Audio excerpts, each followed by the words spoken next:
الحمد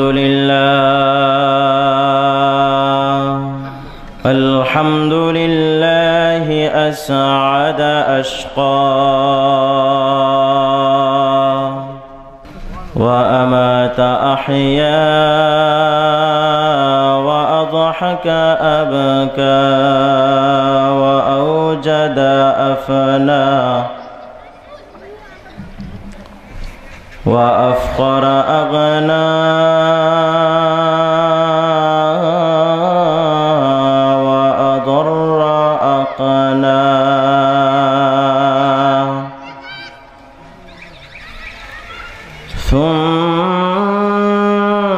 ثم خصص بعض عباده باليسرى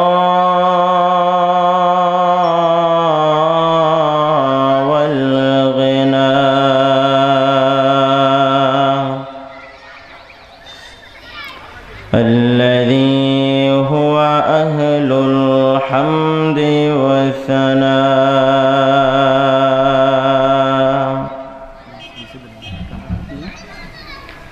والمتفرد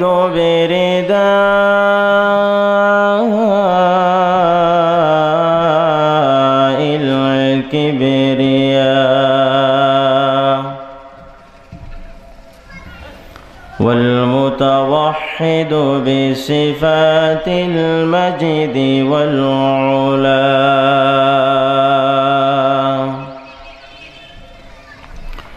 والمؤيد صفوة الأولياء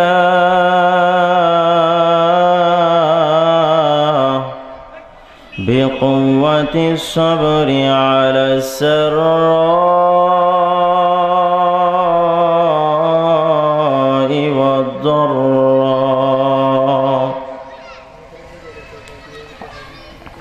والشكر على البلاء والنعماء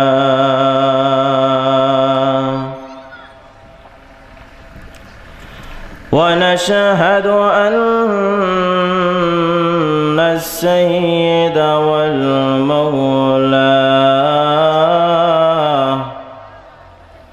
هو المصطفى سيد الورى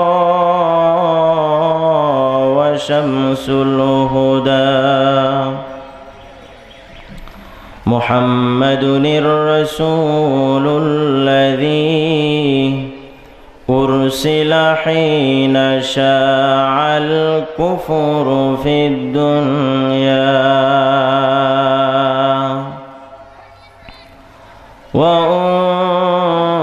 وأنزلت به السكينة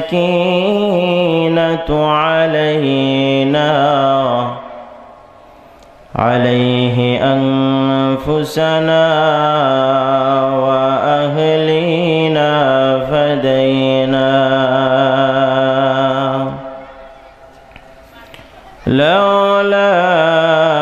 لولاه ما عرفنا الحق ولا درينا صلى الله تعالى عليه وعلى آله سادة الأسفياء وأصحابه قادة الأتقياء أما بعد فأعوذ بالله من الشيطان الرجيم بسم الله الرحمن الرحيم ويبدل الله سيئاتهم حسنات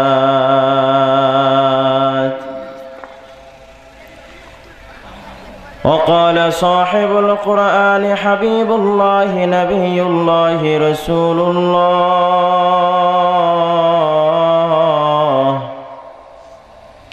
إمام الأنبياء والملائكة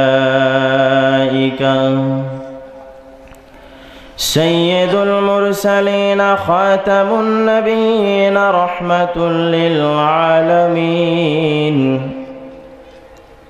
سيدنا ونبينا ورسولنا وروحنا وقلبنا وعيننا محمد المصطفى العربي صلى الله عليه وسلم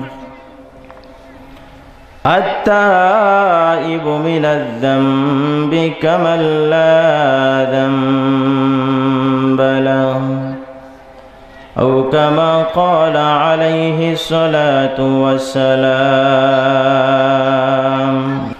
मैं आशिक़ मौला हूँ मगर इश्क़ निराला ये जुमला जहाँ जिनकी तजल्ली से उजाला ऐ यार जगर नूर नज़र अब तू कहाँ है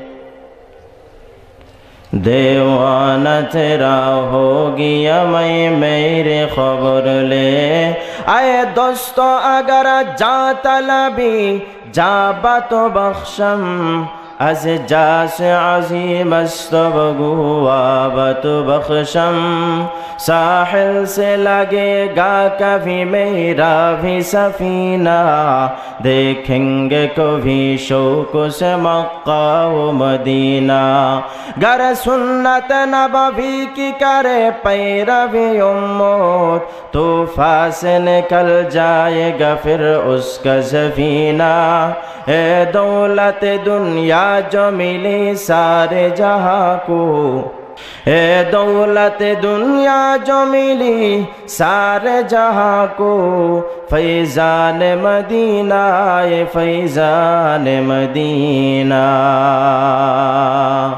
इश्क़ों की लज़्ज़त को उनसे पूछिए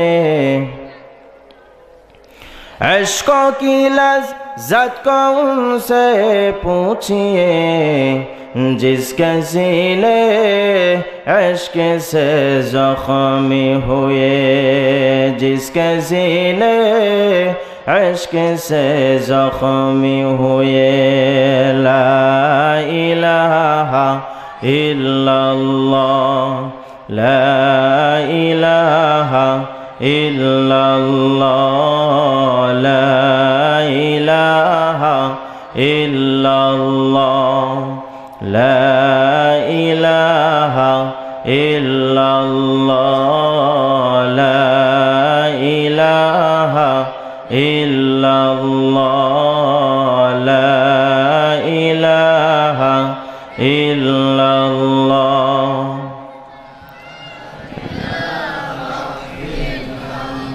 সময় আছে তো আমার মোবাইলে আছে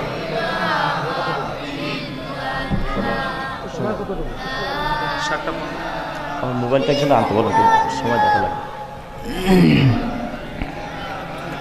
ইল্লাল্লাহ লা ইলাহা ইল্লাল্লাহ লা ইলাহা ইল্লাল্লাহ জোরে সোরে ভাই মোহাব্বতের সাথে পড়েন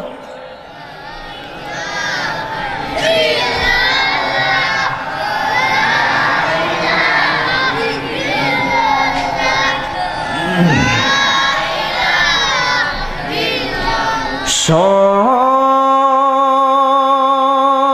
दिल से लेना है ओ नाम नाम उसमें शीरी है शौक़ दिल से लेना है ओ नाम नाम उसमें शीरी है मुँह पे ले लो दिल से कहो मुँह पे ले लो दिल से कहो नाम लेना है उसको लो ला इलाहा इल्लल्लाह ला इलाहा ইল্লাল্লাহ লা ইলাহা ইল্লাল্লাহ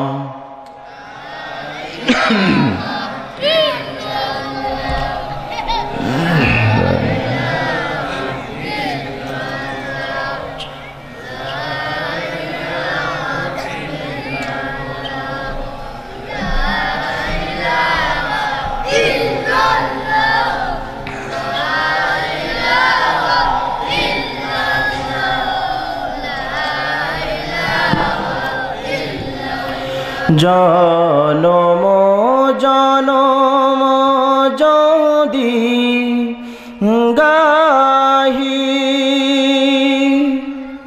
তোমারি মহিমা গাওয়া শেষ হবে নাহি।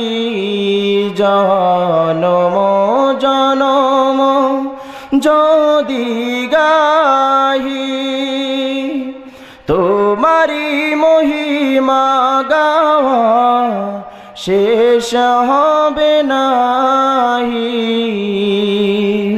বুঝেও বোঝে না যেন, বুঝেও বোঝে না যেন সাহারায় প্রাণ।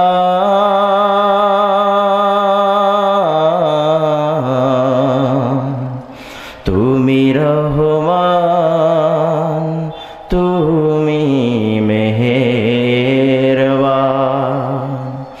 অন্ধ গাহে না শুধু তোমারি গুণগান। বুঝেও বোঝে না তব শান।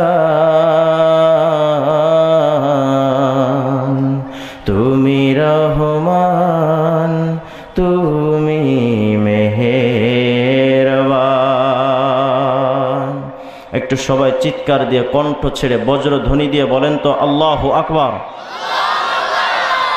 সুবহানাকা লা ইলমা লানা ইল্লা মা আল্লামতানা ইন্নাকা আনতাল আলিমুল হাকীম। সুবহানাল্লাহি ওয়া বিহামদিহি সুবহানাল্লাহিল আযীম। রব্বি ইশরাহ লি সাদরি ওয়া ইয়াসসির লি আমরি ওয়াহলুল উকদাতাম মিন লিসানি ইয়াফকাহু কওলি। আল ইজতিহাদ পরিষদ মহদিগণা বড়লেখা মৌলভীবাজারের উদ্যোগে আয়োজিত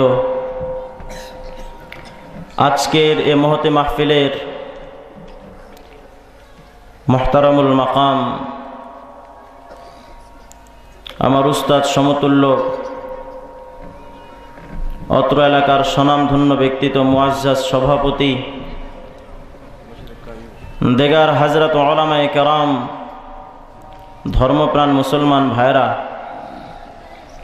আল্লাহ পাকের শাহী দরবারে অজস্র কোটি শুকরিয়া জ্ঞাপন করছি যে মহান মুনিব আপনাকে আমাকে দুনিয়ার সমস্ত প্রকার জায়েজ নাজায়েজ, বৈধ অবৈধ, হালাল হারাম সমস্ত কাজ থেকে ফারেক করে আল্লাহ পাকের মোহাব্বত হাসিলের জন্য কিছু কথা বলা এবং শোনার মতো তৌফিক দান করেছেন। অন্তরের অন্তঃস্থল থেকে প্রাণ খুলে সবাই পড়ি আলহামদুলিল্লাহ। যে মজলিসে ভাই আমরা বসে আছি, এ মজলিসে উপস্থিত হলে সরকারে দো আলম আকায়ে নামদার তাজদার মদিনা হযরত মুহাম্মদ আরবি মুস্তাফা সাল্লাল্লাহু আলাইহি ওয়াসাল্লাম বলেন, গাশিয়াতুহুমুর রাহমা, আল্লাহ পাকের রহমত তোমাদের উপরে, আল্লাহ পাকের রহমত তোমাদেরকে ঢেকে নেয়। সারা জীবন তো শুনলাম রহমত রহমত, রহমতের অর্থটা কি? রহমতের অর্থ হলো চারটা। এক নাম্বার হলো তৌফিক তাআত, দুই নাম্বার ফেরাখিয়ে মাঈশাত, তিন নাম্বার বেহিসাব মাগফিরাত, চার নাম্বার দুখুলে জান্নাত। অন্তত আল্লাহ পাক আপনার আমার হাতে অন্তত চারটা পুরস্কার দিবেন। সুবহানাল্লাহ পড়েন। এক নম্বর, যেই জন্য যেই হিকমত হেকমতে আল্লাহ পাক আপনাকে আমাকে এই ভবের সংসারে পাঠিয়েছেন। আল্লাহ পাক আমাদের কি শুধু খাওয়ার জন্য পাঠাইছেন? কথা বলেন না কেন? ঘুমানোর জন্য পাঠাইছেন? যে কোনো একটা হেকমতে আল্লাহ পাক আপনাকে আমাকে পাঠিয়েছেন। সেটা হলো ওয়ামা খালাকতুল জিন্না ওয়াল ইনসা ইল্লা লিয়াবুদুন আই লিয়ারিফুন। এ বান্দা, আমি আল্লাহ পাক তোমাদেরকে দুনিয়ায় পাঠিয়েছি আমার মারেফাত অর্জনের জন্য। আমাকে চিনবা, আমি আল্লাহ পাককে চিনে তোমরা দুনিয়া বসর করবা, এজন্য আমি আল্লাহ পাক তোমাদেরকে দুনিয়ায় পাঠিয়েছি। আল্লাহকে চিনবো কেমনে? দুনিয়ায় সারাদিন বন্ধু হালাল রিজিক অন্বেষণ করলে আল্লাহরে পাওয়া যায় না। দাড়ি কামান না পীরের কাছে গিয়া বিয়া বাবা যদি মুরিদ হও, খোদার কসম করে বলছে আল্লাহর মারেফাত পাওয়া যাবে না। গাঞ্জটির কাছে গিয়া, মাথায় জোয়াটওয়ালার কাছে গিয়া যদি মুরিদ হয়ে যাও, খোদার কসম জীবনে আল্লাহর মা পাবা না। মারেফাত পাইতে হলে সর্বপ্রথম যাওয়া লাগবে শরীয়তি পীরের কাছে। যেই বান্দার ভিতরে শরীয়তের সমস্ত বিধিবিধান পরিপূর্ণভাবে পালন করা আছে, ওই বান্দার কাছে গিয়া কিছু শরীয়তের ফরজ ওয়াজিব সুন্নত শিখালাও। যদি ওইগুলো শিখে আমল করতে পারো, তাহলেই সত্যিকারের মৌলা পাকের মারেফাত হাসিল করা যায়। সরকার দু আলম বলেন, উম্মত শরীয়তটা কেমনে মানবা, কেমনে মানবা? দুনিয়ায় অনেক জায়গায় ঘুরলা, আল্লাহর শরীয়ত পরিপূর্ণভাবে পালন করতে পারলা না, তৌফিক তোমার হলো না। কিন্তু উম্মত রে, যদি এই কোরআনের মাহফিল আইসা হাজির হয়ে যাও, আল্লাহ পাক সর্বপ্রথম একটা পুরস্কার তৌফিকে তাআত। উম্মত, আল্লাহ পাক তোমার শরীয়তের সমস্ত বিধিবিধান পালন করার তৌফিক তোমার আমল নামায় লেখা দিবে,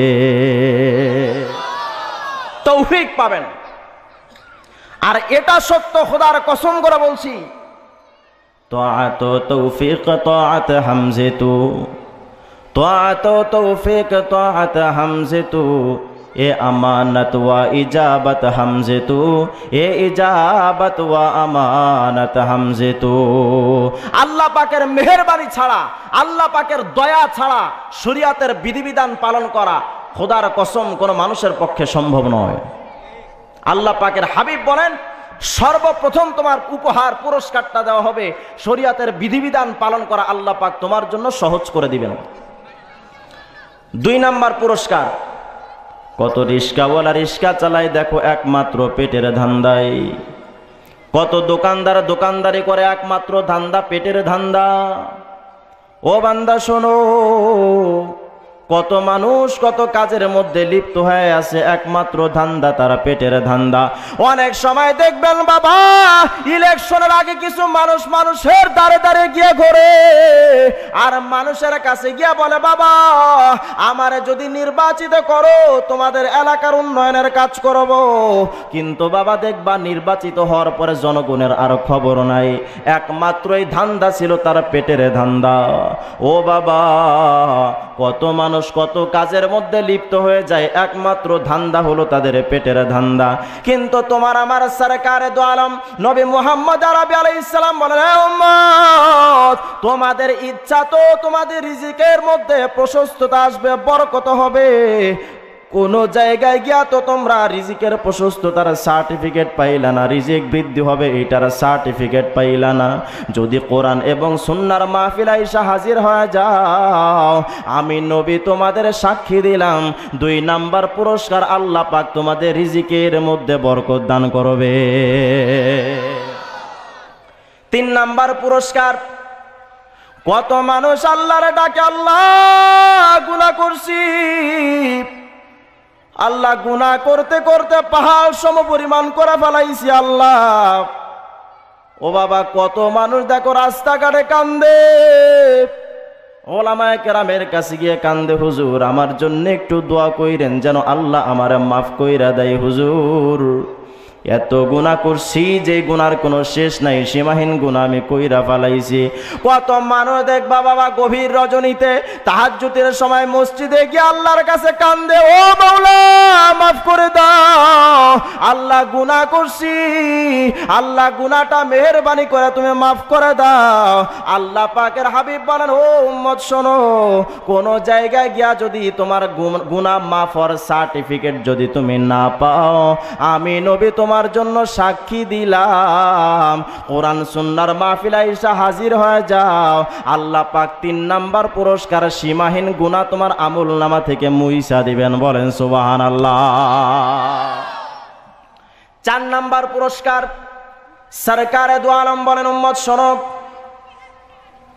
আমি আপনাদেরকে লক্ষ্য করে বলছি বাবা,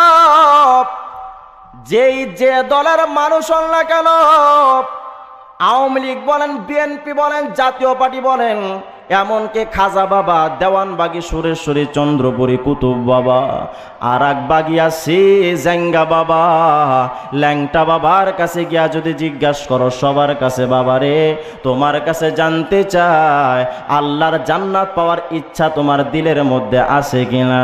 ও বন্ধু, যারা ধর্ম নিয়ে ব্যবসা করে তারাও বলবে, যা করি না কেন দুনিয়ায় আমার ইচ্ছা আছে জান্নাতে যাওয়ার। বিএনপির লোকেরা বলবে আমার জান্নাতে যাওয়ার ইচ্ছা আছে, আওয়ামী লীগের লোকেরাও বলে আল্লাহর জান্নাতে যাওয়ার ইচ্ছা আছে। দুনিয়ার যে কোনো জায়গায় যাইবা, একমাত্র নাস্তিক মুরতাদ ছাড়া দুনিয়ার যত মানুষ আছে রে বাবা, সবাই কিন্তু আল্লাহর জান্নাতে যাইতে চায়, ঠিক কিনা জোরে বলেন। কিন্তু নবী আমার বলেন, কোন জায়গায় গিয়ে হয়তো জান্নাতের সার্টিফিকেট পাইলা না, তবে আমি নবী তোমাদের জন্য একটা সাক্ষী দিয়া দিলাম, কোরআন সুন্নাহর মাহফিলে এসে হাজির হয়ে যাও।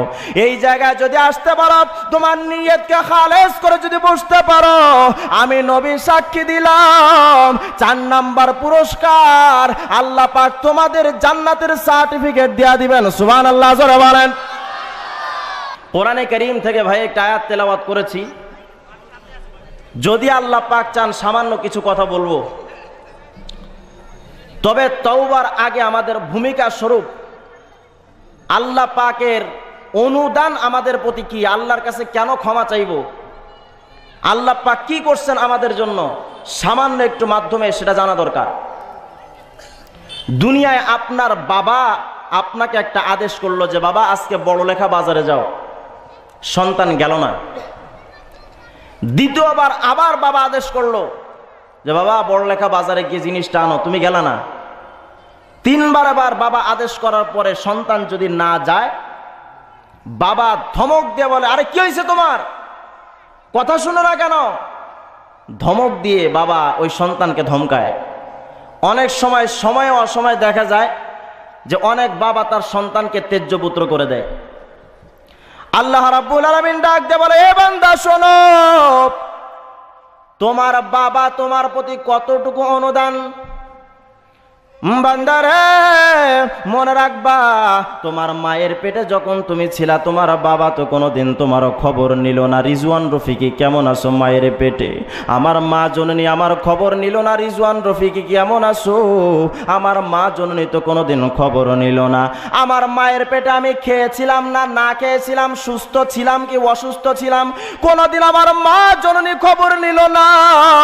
ও বন্ধু, মায়ের পেটে তুমি আমি কেমনে ছিলাম, দুনিয়ার কোনো মানুষ, কোনো আত্মীয় স্বজন, কোনো বন্ধু বান্ধব তোমার আমার খবর নিল না।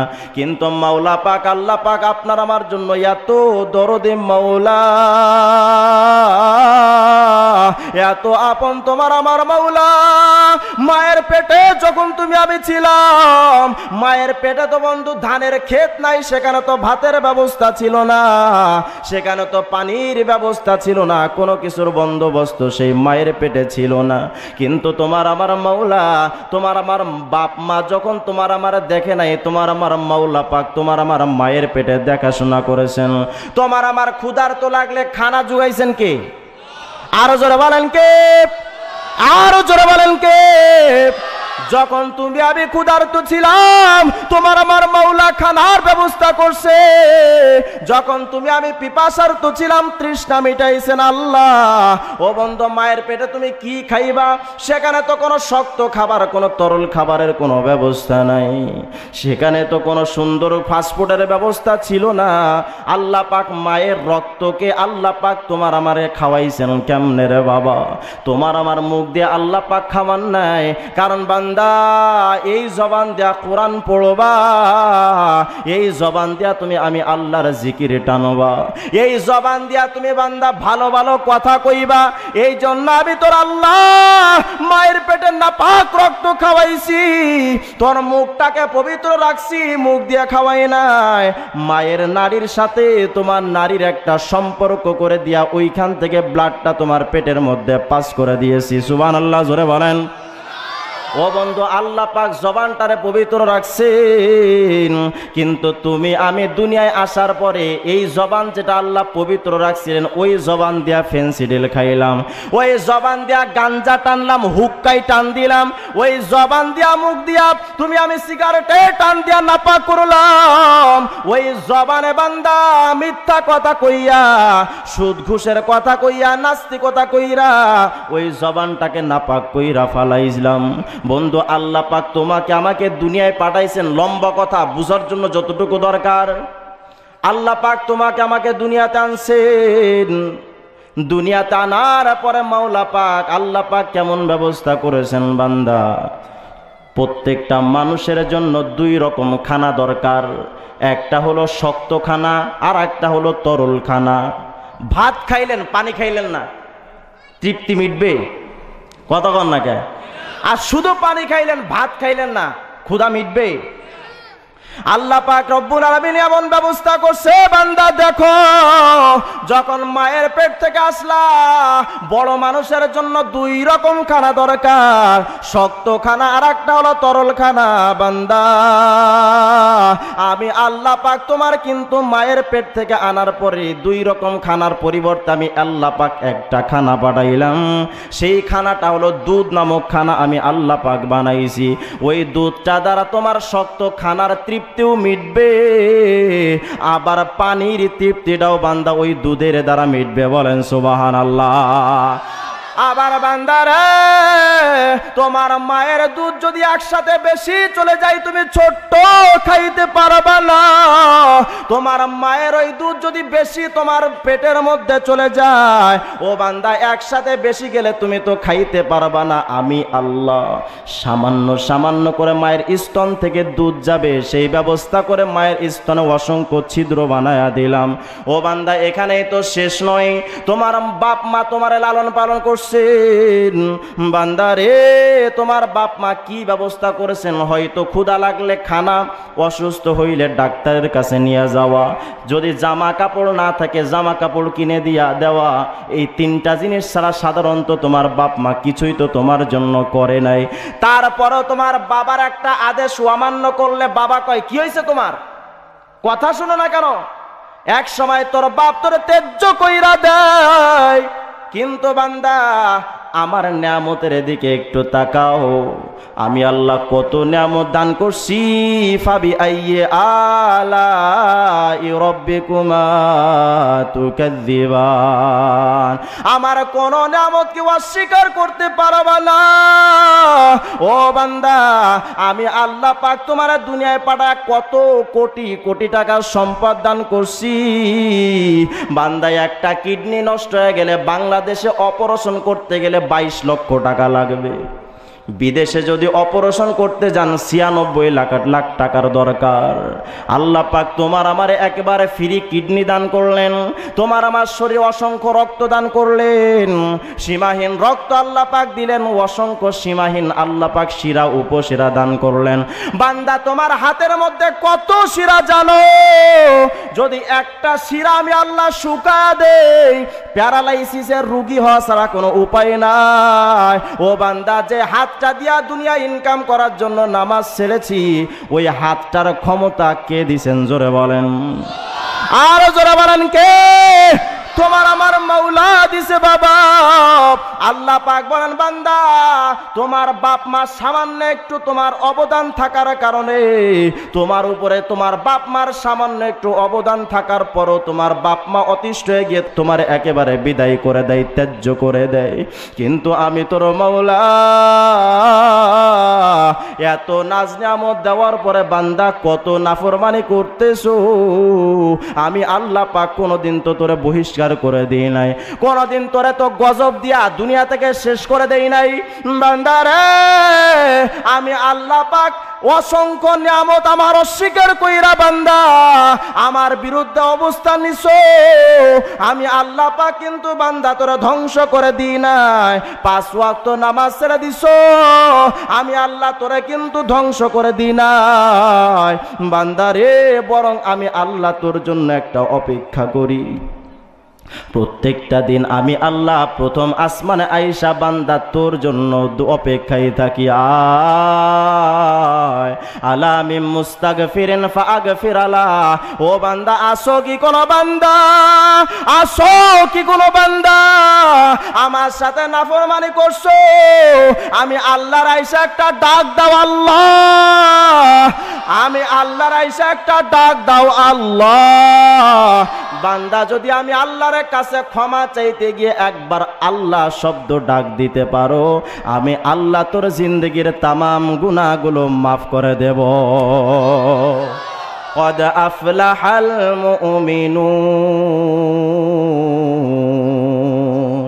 আল্লাহ পাক সফলতার ঘোষণা দিয়েছে। ও ইমানদাররা টেনশন করিস না, চিন্তা ভাবনা করিস না, এত পেরেশানি হোস না, আমি আল্লাহ পাক তো আছি, তোর সফলতা আসবেই, শুধু একবার ডাক দিতে দেরি, আমি আল্লাহ পাকের রহমতের সাগরে জোশ মারতে দেরি হয় না।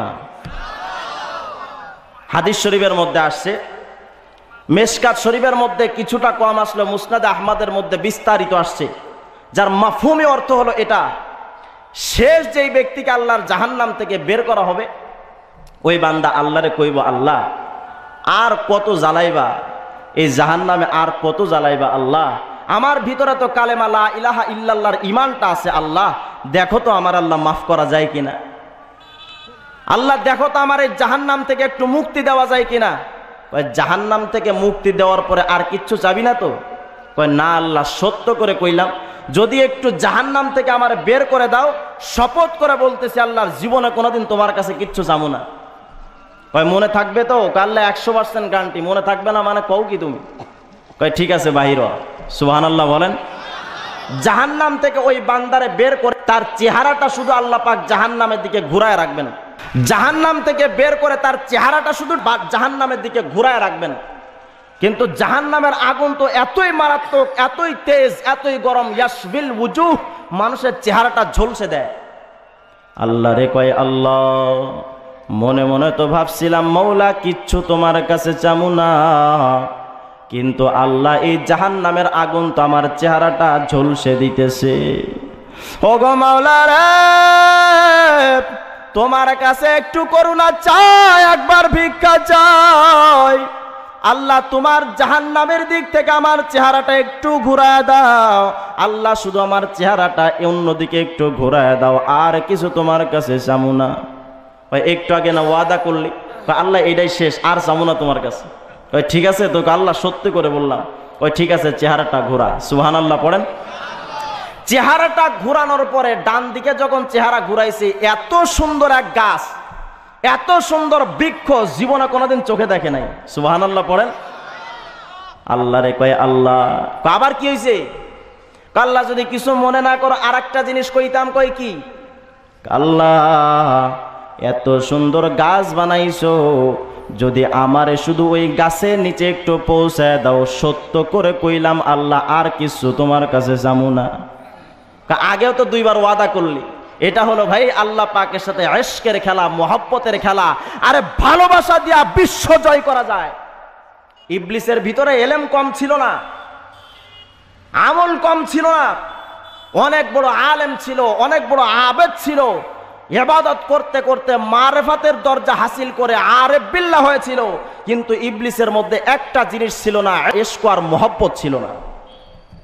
সেইটা না থাকার কারণে ইবলিস এক সময় মরদুদ মালউন হয়ে গেছে। আপনার আমার ভাই সে আল্লাহ পাকের ইশক আর মহব্বত ভিতরে জায়গা দেওয়া দরকার।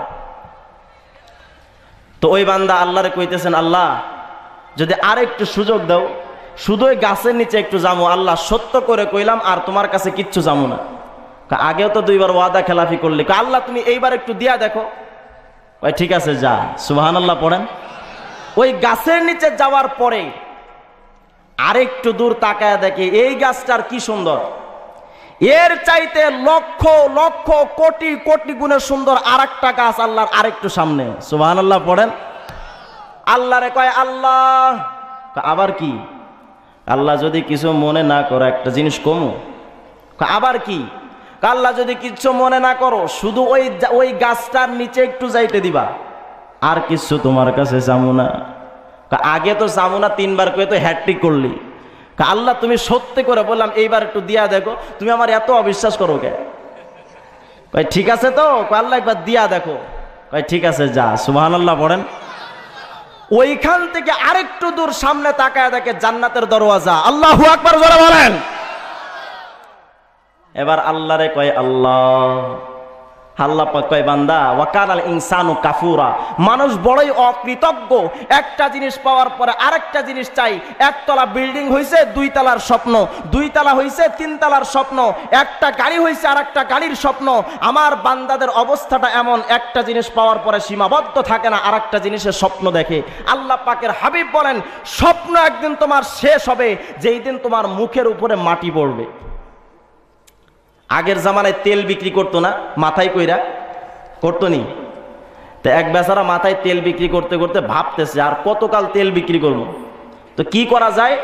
এই তেল বিক্রি কইরা 2টা মুরগি কিনবো। মুরগি কেনার পর ওখান থেকে বাচ্চা আসবে।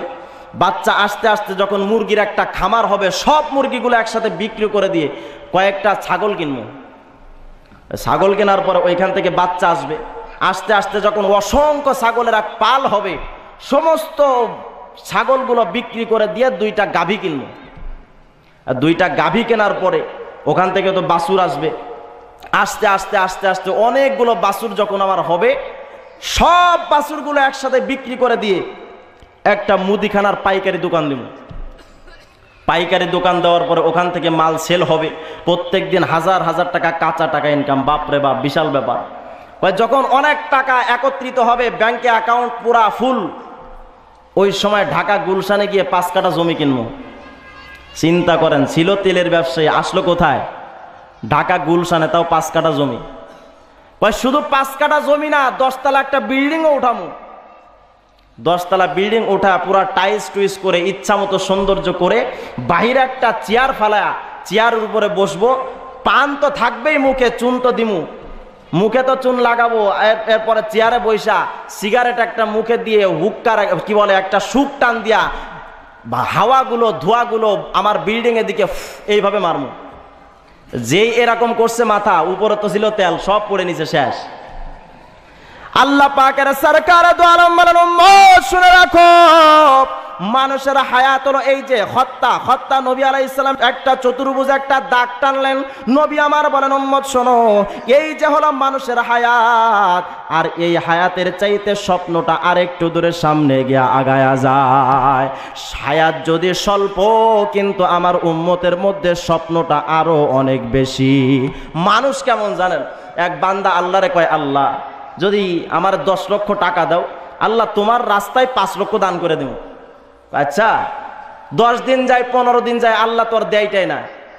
এখন ওই বান্দা আল্লাহরে কয়, আল্লাহ আমি যে 5 লক্ষ তোমার রাস্তায় দান করবো, 10 লক্ষ দিলে তোমার মনে হয় বিশ্বাস হয় না। আল্লাহ যদি বিশ্বাস নাই, তাহলে একটা কাজ করো, তোমার 5 লাখ তুমি রাইখা দাও, বাকি 5 লাখ আমার ফিরাই দাও। মানুষ কেমন, চিন্তা করেন তো। ওই বান্দা একটু সামনের দিকে তাকায় দেখে জান্নাতের দরওয়াজা। আল্লাহরে কয়, আল্লাহ যদি কিচ্ছু মনে না করো, আল্লাহ শুধু একটা কথা বলবো। বলে কি? আল্লাহ আগে তো কয়েকবার ওয়াদা খেলাপি করছি, লজ্জা তো লাগে। আল্লাহ গো, শুধু ওই জান্নাতের দরওয়াজা যে দেখাইছো, জান্নাতের দরওয়াজার কাছে একটু পৌঁছায় দাও। আল্লাহ সত্য করে কইলাম, যদি জান্নাতের দরজার কাছে একটু পৌঁছায় দাও, আর জীবনেও তোমার কাছে কোনো কিছুই চামু না। চামু না কয়বার আর কইবি? আল্লাহ এবারই শেষ। কয় ঠিক আছে যা। সুবহানাল্লাহ জোরে বলেন। ওই জান্নাতের দরওয়াজার কাছে যাওয়ার পরে ভিতরের দিকে তাকায় দেখে জান্নাতের হুর গেলমান, সুবহানাল্লাহ, কত সুন্দর নাচ নিয়ামত ভক্ষণ করে, কত সুন্দর হুর গেলমান নিয়ে তার আনন্দ ফুর্তির মধ্যে ব্যস্ত, কত সুন্দর ফল ফ্রুট খায়। আল্লাহরে কয় আল্লাহ, আবার কি হয়েছে? আল্লাহ যদি কিছু মনে না করো, লজ্জা শরম তো শেষ, আল্লাহ যদি কিচ্ছু মনে না করো, শেষবারের মতো একটা তোমার কাছে দাবি। কয় কি?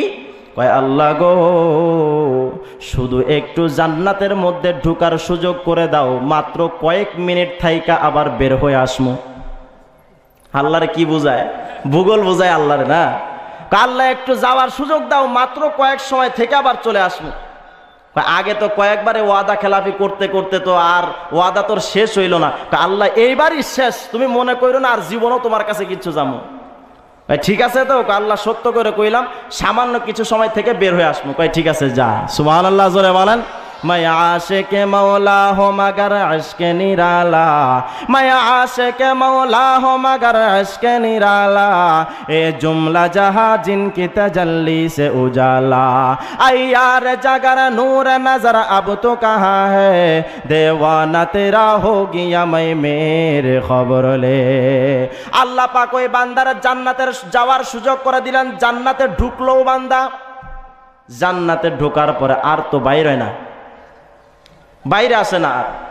আল্লাহ কয় কি রে বাইরে আসে না কা? আল্লাহ পাকের বান্দা বলতেছেন, ও মাওলা, তোমার সরকারে দু আলম নবী মুহাম্মদ আরবি তো কইছিলেন, একবার যেই বান্দা জান্নাতে ঢুকবে সে আর বের হবে না। সুবহানাল্লাহ জোরে বলেন। উপরওয়ালা ডাক দেয়া বলে, এ ফেরেশতারা তাকাও, আমার বান্দা গুনাহ কইরা জাহান্নামী হইছিল, আমার বান্দা জাহান্নামের শাস্তি ভোগ কইরা আমার বান্দা আস্তে আস্তে আস্তে আমার বান্দা বারবার ওয়াদা খেলাফি করতে করতে আমার বান্দা শেষ পর্যন্ত জান্নাতে আসছে। আমি আল্লাহর রহমতের আশা তার ভিতরে আছে। আমি আল্লাহ তো বলছিলাম, ও বান্দা, ও নাফরমান যারা গুনাহ কইরা নাফরমানি করছো, নফসের উপরে জুলুম যারা করছো, শোনো, লা তাকনাতু মির রাহমাতিল্লাহ, আমার রহমত থেকে তোরা দূরে সরে যাবি না। ফেরেশতারা রে, আমার বান্দা বারবার ওয়াদা খেলাফি করছে, তারপরও আমার রহমত থেকে দূরে সরে যায় না। ফেরেশতারা রে, আয় ফেরেশতা, আমার বান্দার জন্য এক দুনিয়া সমান নয়, 10 দুনিয়া সমান আমার বান্দার আমল নামায় এক জান্নাত লেখা দাও। তোমার কাছে হাত পেতেছি আমি ভিখারি, তুমি বিনে আর কেহ নেই, তুমি দিশারি। তোমার কাছে হাত পেতেছি আমি ভিখারি, তুমি বিনে আর কেহ নেই, তুমি দিশারি। সব অভিযোগ তোমার কাছে,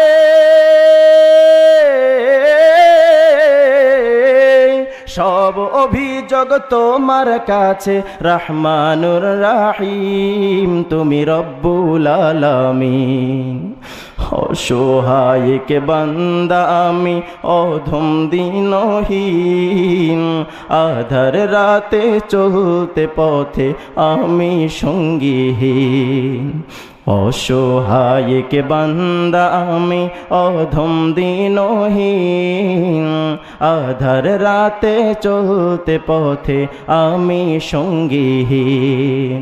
দাও দিশা হে দয়ার সাগর, ও দাও দিশা হে দয়ার সাগর, রহমানুর রহিম, তুমি রব্বুল আলামিন। আল্লাহু আকবার বলেন। বন্ধু, তোমার আমার মা জননী কত ভালো তোমার আমার বাসে। সকালবেলা তুমি আমি নতুন জামা কাপড় পইরা বিদায় হয়ে গেছি, মা জননী বইলা দিছে, ও রিজওয়ান রফিকি শোনো, খবরদার বাবা, নতুন জামা কাপড় পরাইলাম, গায়ে ময়লা লাগাবি না। বন্ধু তুমি আমি তো সকালবেলা মায়ের কাছ থেকে চলে গেছি, পুরা শরীরে ময়লা আবর্জনা লাগায়া পুরা শরীরের কাপড়টারে নাপাক কইরা ফেলাইলাম, পুরা শরীরের কাপড়গুলো ময়লা করে ফেলাইছি। দুপুরে আসি নাই, বিকালেও মায়ের কাছে ফিরে আসলাম না। সন্ধ্যাবেলা যখন মায়ের কাছে ফিরে আসছি, মা জননীর সামনে যখন হাজির হয়ে গেছো, মা জননীর যখন আইসা ডাক দিছো, মা গো ও বাবা, তোমার আমার মা যখন তাকায়, আমার সন্তানের গায়ে ময়লা আবর্জনার শেষ নাই, নতুন জামা কাপড় ময়লা করা ফেলাইছে। সন্তান যখন আইসা মারে ডাক দেয়, মারে যখন সন্তান আইসা ডাক দেয়, মা গো মা, তোমার আমি সন্তান অবুঝ সন্তান বুঝি না, ও মা গো পুরা শরীরে ময়লা লাগায় ফেলাইছি, মা গো চিরদিনের জন্য মা গো তোমার নাফরমানি করছি, আজকেও তোমার কাছে মাফ চাই। মা জননী তো এত আপন বাবা, মা জননী থাপ্পড় দিয়া কিন্তু তোমার আমার ঘরের থেকে বের করে দেন নাই, বরং তোমার আমার ডাকছে, রিজওয়ান রে, আই রিজওয়ান আই, কোথায় বাবা? আমি তোর মা, তোর দিকে তাকাইতেছি বাবা, সারাটা দিন তোরা তালাশ করছি বাবা, তোরে তো আমি খুঁজা পাই নাই কোথাও। আয় রে বাবা, আমার জননী আয়, আমার কোলে আয় বাবা, তোরে না দেখ আমি মা আর সহ্য করতে পারি না রে বাবা। মা জননী তোমার আমার সমস্ত অপরাধ মাফ করে দিতে পারে। ও বান্দা শুনে রাখো, মনে রাখবা, সরকারে দো আলম নবী মুহাম্মদ আরবি বলেন, একটা মা আর বাবার মধ্যে বাচ্চার প্রতি যতটুকু দয়া, এর চাইতে 70 গুণ বেশি দয়া বান্দার প্রতি মহান পরওয়ারদিগার আলম আল্লাহ রাব্বুল আলামিন তোমার আমার ডাক দিতেছে, বান্দারে কত গুনাহ করছো। ও বাবা, তোমার এক্সাম্পল স্বরূপ বুঝাইতে চাই, তোমার আমার নামে একটা মামলা হইল থানায়, মামলা হওয়ার পরে অনেক দিন তুমি আমি জেল জরিমানা সব দেওয়ার পরে যখন বেকসুর খালাস, 100 বছর যদি চলে যায়, থানায় যাবেন, গিয়া ওসি সাহেবরে বলবেন, ওসি সাহেব আমার 100 বছর আগে একটা ডায়েরি হয়েছিল আপনাদের থানায়, দেখেন তো ডায়েরির মধ্যে আমার নামটা আছে কিনা। ডায়েরিটা খুলে দিবে এবং বলবে যে এই যে দেখেন আপনার নামটা আছে। 100 বছর পরে গেলেও আপনার নামটা থানায় পাবেন, অপরাধীর নাম, কালো ব্ল্যাক লিস্টে নামটা পাবেন। কিন্তু তোমার আমার মাওলা ডাক দেবে, রে ফেরেশতা শোনো, যখন কোন বান্দা গুনাহ করে, রব্বুল আলামিন ডাক দিয়ে বলেন, ফেরেশতা শোনো, আমার বান্দা গুনাহ করছে, দাঁড়াও একটু দাঁড়াও, এখন তার আমল নামায় গুনাহটা লিখো না। সুবহানাল্লাহ জোরে বলেন। ফেরেশতারা রে, আমার বান্দার আমলনামায় গুনাহ লিখিস না, একটু দাঁড়া, দেখ আমার বান্দা তওবা করে আমার কাছে ফিরে আসে কিনা। আমার বান্দা যদি তওবা কইরা ফেলায়, ও ফেরেশতারা আমার বান্দার আমলনামায় খবরদার এই গুনাহটা লিখবিও না। সুবহানাল্লাহ জোরে বলেন। যখন 3 ঘন্টা 5 ঘন্টা 10 ঘন্টা চলে গেল, আল্লাহরে ডাকলাম না, আল্লাহ পাক ওই সময় ডাক দিয়ে বলে, ফেরেশতারা কি আর করা যাবে, লেখো এখন তার আমলনামায় গুনাহটা লেখো। যখন তোমার আমার নামায় আমলে যখন গুনাহটা লেখা হয়ে গেল বাবা, আল্লাহ পাক ওই সময় ডাক দিয়ে বলে, ফেরেশতারা আমার বান্দার আমলনামায় তো গুনাহ লিখছো, তবে একটা ফরমান, আমার একটা হুকুম শুনে রাখো। আমার বান্দার আমলনামায় তো গুনাহ লিখছো, কিন্তু আমার বান্দা যদি দুনিয়ার কোন জায়গায় কোন সময় কোন ভাবে আমি আল্লাহর যদি ডাক দেয় আল্লাহ, আমি আল্লাহর যদি চিৎকার দিয়ে ডাক দেয় আল্লাহ, আর যদি আমার বান্দা গুনাহ থেকে ক্ষমা চায়, ও ফেরেশতারা তোমরা সাক্ষী থাকো, আমার বান্দার আমলনামা থেকে জীবনের সমস্ত গুনাহগুলো এমন ভাবে মুইসা ফেলাইবা, থানার মধ্যে ডায়েরির মধ্যে তার নামটা পাওয়া যায়, তার গুনাহের তার অপরাধের বিবরণটা সেইখানে পাওয়া যায়। কিন্তু আমার বান্দা যখন ক্ষমা চেয়ে নিবে, ও ফেরেশতারা আমার বান্দার আমলনামা থেকে গুনাহটা এমন ভাবে মুইসাবা যেন আমার বান্দা জীবনে কোনোদিন এই গুনাহগুলো করে না। ফেরেশতারা শুধু এখানেই শেষ নয়, ওয়ায়ুবাদদিলুল্লাহু সাইয়্যাতিহিম হাসানাত। আমার বান্দা যদি গুনাহ থেকে তওবা কইরা ফেলায়, ও ফেরেশতারা শোনো, আমার বান্দার আমলনামায় যদি 2 কোটি 5 কোটি 10 কোটি গুনাহও যদি থাকে, সমস্ত গুনাহ মুইসা ওই পরিমাণ সওয়াব দিয়ে আমার বান্দার আমলনামাটা ভর্তি করে দিবা। আল্লাহ পাক তোমার আমার কত বড় আপন বাবা। সরকারে দো আলম বলেন, উম্মত গুনাহ করছো, টেনশন কইরো না, চিন্তা ভাবনা কইরো না উম্মত। আল্লাহরে গভীর রাত্রে বা যে কোনো একটা সময় মোহব্বত নিয়ে আল্লাহরে যদি ডাক দাও, আত্তাইবু মিনাজ যামবি কামাল্লা যামবালা, যদি আল্লাহরে ডাক দিতে পারো, আল্লাহ পাক তোমার জিন্দেগির তামাম গুনাহগুলো মাফ করে দিবে। এখনকার সময় একটা গোষ্ঠী, একটা জাতি, একটা সম্প্রদায় বের হয়েছে, আপনাদের এলাকা আছে কিনা জানি না, তবে বিভিন্ন অঞ্চলে এখন তারা ছড়িয়ে ছিটিয়ে পড়েছে। নামাজের পরে সম্মিলিতভাবে যে কোনো জায়গায় আল্লাহর কাছে দোয়া করা যাবে না, এটা বেদাত। এই কথাটা বলে বেড়াচ্ছে বর্তমান সবচাইতে বড় ফিতনাবাজ আহলে হাদিস লামাযহাবী। আছে আপনাদের দিকে? কথা কন নাকি? আছে আপনাদের দিকে? এটা আল্লাহর কাছে সম্মিলিতভাবে তওবা করা যাবে না, দোয়া করা যাবে না, টঙ্গীর ইজতেমার মাঠ সম্পূর্ণটা বেদাত। নাউজুবিল্লাহ বলেন। আল্লাহ পাকের হাবিব বলেন, মাল্লাম, আমাদের মক্তবে ছাত্ররাও জানে, হয়তো আহলে হাদিস ভাইরা এটা জানে না, আমাদের মক্তবে ছাত্র হাদিসটা জানেন। মাল্লাম ইয়াসআলিল্লাহ ইয়াগযব আলাইহি, আল্লাহর কাছে যারা চায় না, আল্লাহর কাছে যারা দোয়া করে না, আল্লাহ তাদের প্রতি রাগ হয়ে যান। মাল্লাম ইয়াসআলিল্লাহ, আর আসলে তারা আরবি ভাষা কতটুকু বুঝে কিনা জানি না।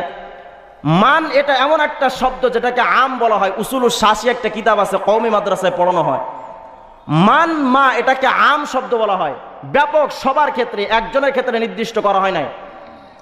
এটা ভিন্ন আলোচনা। অসংখ্য আয়াত হাদিস এমন আছে, ফরজ নামাজের পরে দোয়া হয়, তুবু ইলাল্লাহি জামিআ।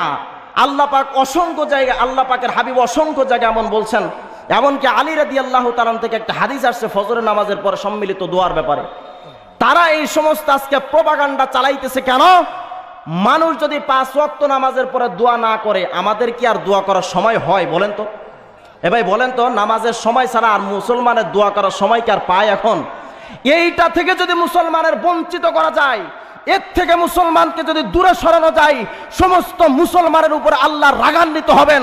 আহলে হাদিস যে ইহুদি খ্রিস্টানদের এজেন্ট, তাদের সেই এজেন্টটা বাস্তবায়ন করা তাদের পক্ষে সম্ভব হবে। ঠিক কিনা জোরে বলেন। শুধু এখানেই শেষ নয়, তারা আজকে প্রোপাগান্ডা চালায়, মহিলাদের মুখ ফেস দেখা যাবে, হাত দেখা যাবে, পা দেখা যাবে। দেখা গেলে কি হবে? মহিলারা যখন মুখ খুলে যখন সমাজে চলবে, প্রত্যেকটা পুরুষ তার দিকে তাকাবে।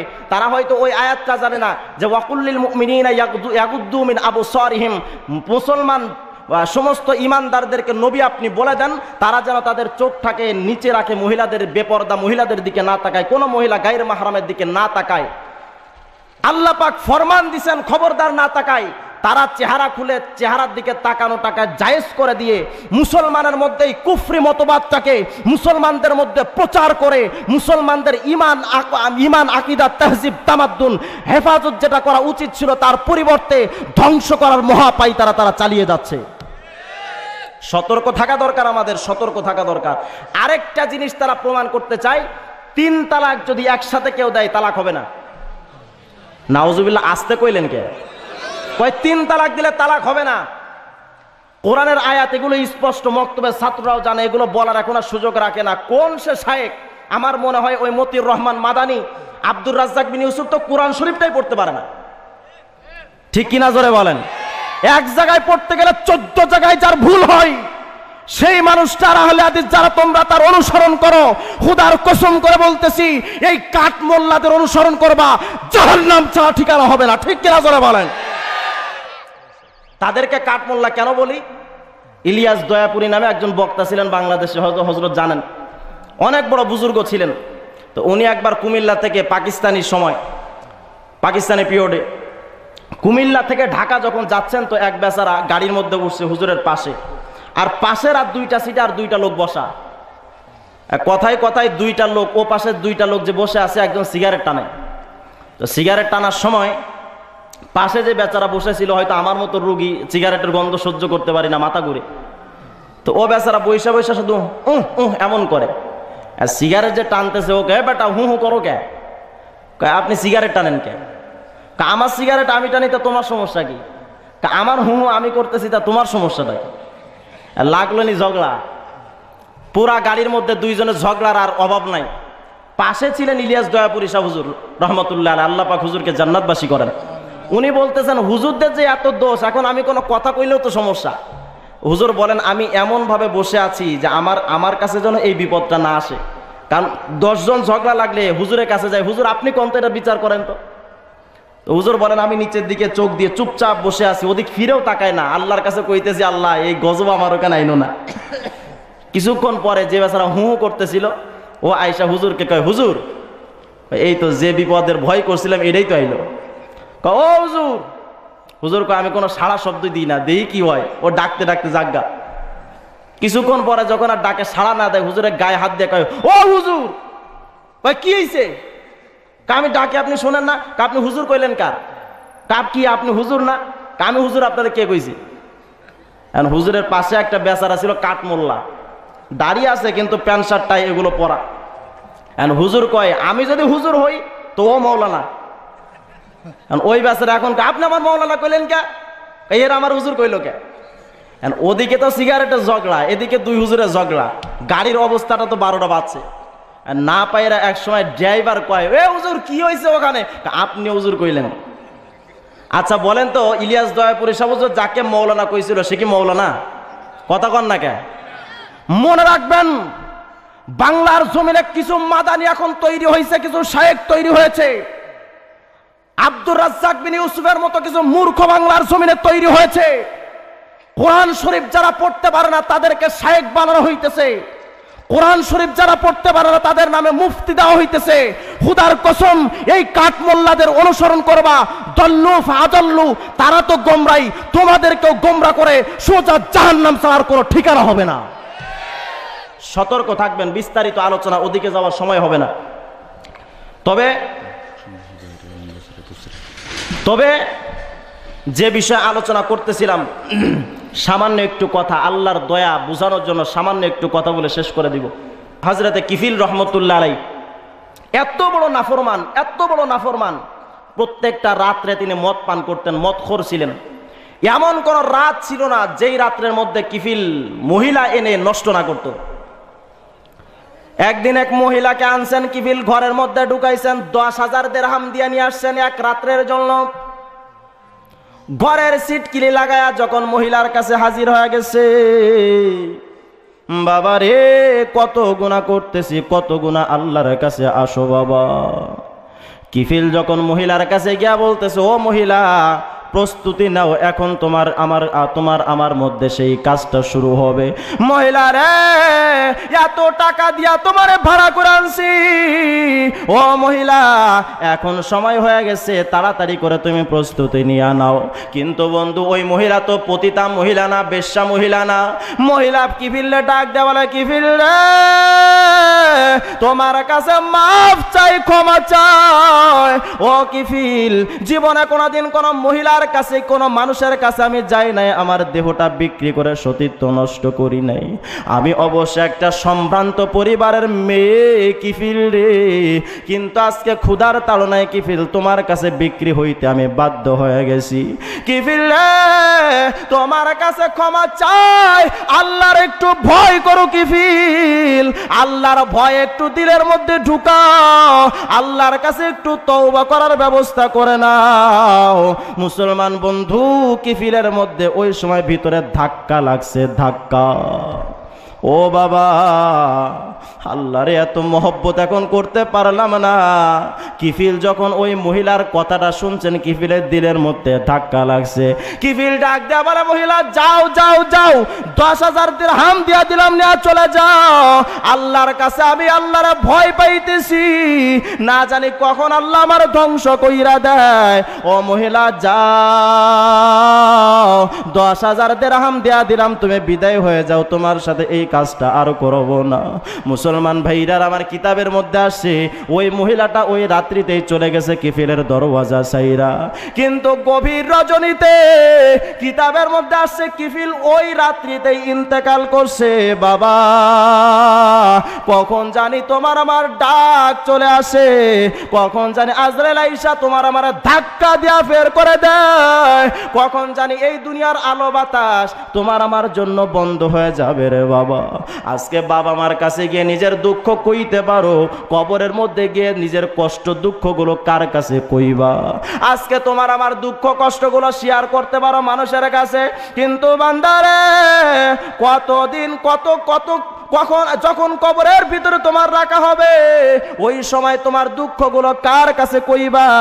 কিফিল ওই রাত্রিতে যখন ইন্তেকাল করছেন বাবারে, আল্লাহ পাক তো জানেন কিফিল এত বড় নাফরমান, কে আসবে বা তার জানা যায়?